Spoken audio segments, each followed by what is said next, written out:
One of the first things you're going to want to do is go into Gmail and log in. So we're going to type gmail.com and we're going to go ahead and log in. And you can log in with just a Gmail address, or those of you that have library email addresses, you can just log in with your full library email address in most cases. I'm going to click Organizational Google Apps account. I'm going to enter my password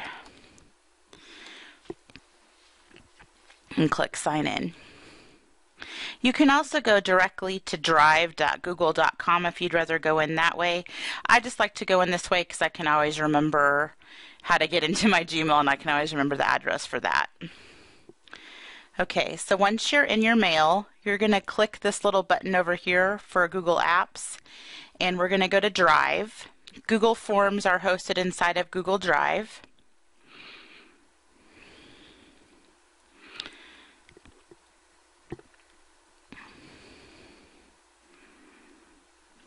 Wait for this to load. And the first thing we're going to do is pull up our form. And you can search for your form up here by typing in the title if you remember that. You can also go to Recent, which is what I usually like to do, and pull it up that way. So I'm going to go ahead and find it and click on it. And in this session, I'm going to show you how you can share your form. So first of all, the first thing you're going to want to check is go over here to Settings and make sure that this is set so that anyone can respond to your form. There may be instances where you just want it for people in your organization, but most of the time you're going to want to make sure it's open to anyone. If you don't have it set open this way, they'll have to log in and have to have an email address in your organization in order to fill it out. So make sure you check that first. Now we're going to go over here and click on Send. And you have a variety of ways to send things. You can send it via email through here. And what I actually prefer, if you're just going to send people a link, is to go here to the link and copy and paste the link and send it in an email yourself. That way you can get the replies and it looks a little bit more official that way. I would also recommend shortening the URL. Then you can copy and paste this. Then you can use this link to post on your website if you just want to link it on your website. Or you can also post it on Facebook too, and I'll show you a way that you can post directly from here into Facebook. You can also send this link in emails to people.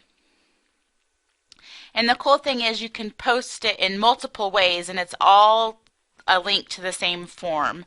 So if you post it in email and Facebook, they're all going to be sent to the same form and fill that out. So that's the nice thing. And you can also share directly to Google Plus, which I'm guessing most of you probably don't use, or Facebook or Twitter. I know a lot of you have Facebook, so we're going to go ahead and go into Facebook. And then what it's going to do is, I already logged in, but it's going to ask you to log in if you're not logged in. And you can post it on your personal timeline or your personal account, or you can share it on a page you manage. And most of you in most instances are going to want to share on your page. So make sure you click Share on a Page You Manage. Then click your page. Most of you probably only have one page. I have multiple pages. So I'm going to click on Southwest Kansas Library System. Type up a little message.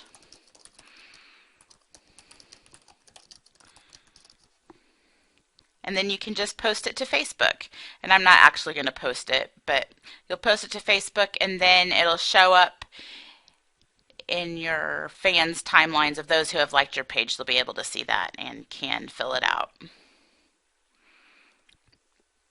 Another thing you can do is to embed the link, or not the link, but embed the form on your website.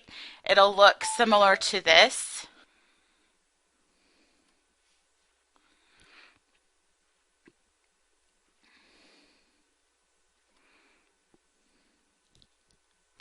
You can embed the form on your website. It looks similar to this. Tribune also has one embedded on their website as well, Tribune or Greeley County. So this will just be embedded and they can fill this out. They'll go in and put in their first name and all their info, and then they'll have a submit button at the bottom. And I'm going to show you how you can do that. So I'm going to go back to my, there we go, sorry. So the embed will give you some HTML code, and you can change the width and the height if you want. And we're just going to copy this. There's also a copy down here. Then we're going to go to our website and add a new page. And I'm going to call it Summer Reading Sign Up.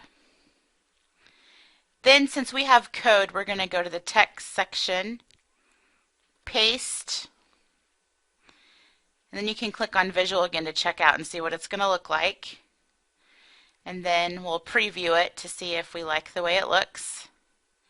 And this is a little bit big for our page, so what I'm going to do is adjust the size. So we're going to go to text, and we're going to change the width to 560, and maybe that will help. Back to visual and see, it looks like that'll be a little bit better. And let's preview it again. There.